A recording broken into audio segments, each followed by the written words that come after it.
경기 침체로 소비가 큰 폭으로 위축되면서 소상공인들의 어려움이 가중되고 있는데요. 소비의 도시 대구에서 쪼그라든 소비를 끌어올리는 방안으로 외국인 유치 확산이 새로운 탈출구가 될 수 있다는 정책 제언이 나왔습니다. 한국은행에서 제시한 소비 진작 방안을 김철우 기자가 소개합니다. 지역 경제의 큰 지표가 되는 GRDP, 지역 내 총생산의 경우 대구는 소비의 비중이 가장 높습니다. 대구의 GRDP에서 민간 소비가 차지하는 비중은 72.4%로 전국에서 가장 높습니다.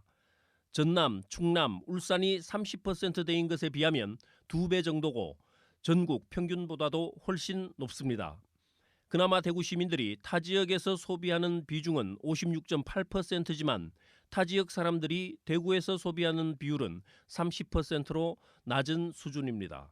그런데 타 지역 사람들이 대구에서 소비하는 행태를 조사한 결과를 보면 경북 사람들이 48.7%로 절반 가까이 차지하고 두 번째로 높은 비중을 차지하는 것은 외국인들로 13.2%를 차지합니다. 대구를 방문하는 외국인은 미국인이 16%, 대만 8.1%, 베트남 7.4%, 중국 6.4% 순이었고 20대가 38.7%, 30대가 29.1%로 30대 이하가 전체 3분의 2 이상을 차지했습니다. 외국인들 방한 고려 요인으로 1위가 음식, 2위가 쇼핑, 3위가 전통문화유산, 4위가 자연관광자원이었습니다. 대구는 외식물가 지수가 낮아서 저렴하게 음식을 즐길 수 있고 서문시장 등 전통 쇼핑 인프라뿐만 아니라 신세계 등 현대 쇼핑 인프라도 잘 발달되어 있고 6개 광역시 중에 전통문화유산이 가장 많아서 그래서 대구에 좀 외국인들이 많이 왔던 것 같습니다. 디지털 노마드는 인터넷, 네트워크 기술의 발달로 탄생한 신조어로 태블릿 PC, 노트북 등의 IT 기기를 갖추고 전 세계를 여행하면서 일하는 사람들을 말합니다. 이들은 업무 시간과 노동 환경, 업무 방식을 스스로 정하고 디지털 기기를 사용할 수 있는 곳이라면 어디서든 일하고 있습니다. 미국의 경우 원격 근로자 비율이 2024년 기준 22.8%를 기록하는 등 2019년 전 세계 700만 명 수준이던 것이 2024년에는 3,500만 명으로 급속하게 늘고 있습니다.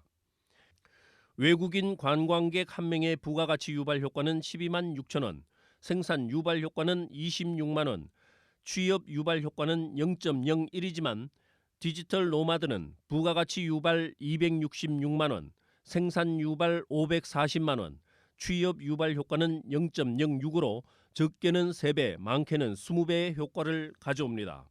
외국인 관광객들은 평균 7일 정도 대구에 체류했던 것과 반대로 디지털 노마드 같은 경우에는 일본 사례만 해도 21일을 체류했고 다른 외국 사례에서도 최소 3개월에서 최대 6개월, 길게는 1년까지 체류하기 때문에 그 체류 기간이 길어짐에 따라서 소비 유발 효과가 커진 것으로 그렇게 보입니다.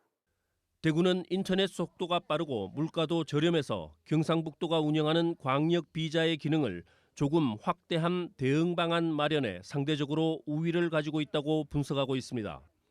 한국은행 대구경북본부는 외국인의 정주 환경을 비롯해 원스톱 서비스 창구를 개설하는 등 디지털 노마드 유치를 소비 진작 방안의 하나로 제안하고 있습니다. MBC 뉴스 김철우입니다.